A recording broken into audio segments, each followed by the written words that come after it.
हमर channel Mithila music ललमनिया बाजार के सब्सक्राइब करू और घंटी के सेहो दबाओ।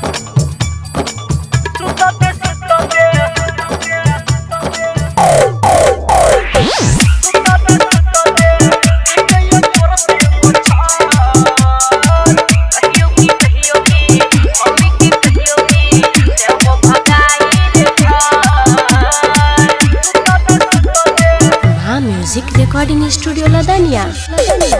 रात के किया हीरे कथी मांगै छही देबौ रे छाट सब सुतल छै हमरा बुझल छै तोरा लागल छौ रे छौराया नहीं गे छी अकेले बड़ काटैया हमरा मच्छर सुता दे काटैया जोर से मच्छर कहियो की मम्मी के कहियो की देबो भगाई रे घर सुता दे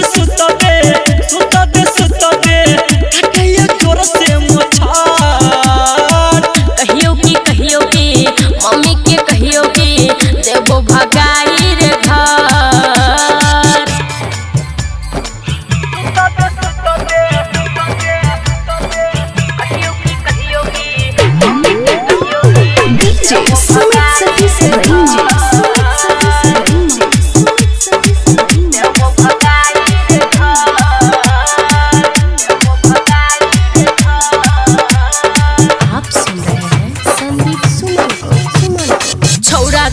किया करे ना मन मानी हमरा तू सुताले छौरी कोइन के मच्छरदानी रे छौरा तू किया करे ना मन मानी हमरा तू सुताले छौरी कोइन के मच्छरदानी हमरा सटा ओठी चटा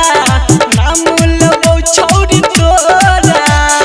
बहुते हम सह गेलियो साचो तोरा कहि देलियो रे खचर सुता दे काटैया जोर से मच्छर कहियो की मम्मी के कहियो की देबो भगाई रे घर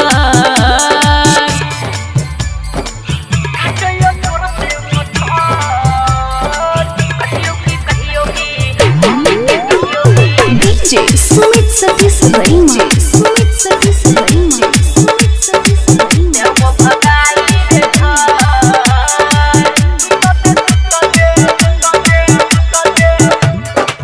म्यूजिक रिकॉर्डिंग स्टूडियो लदनिया।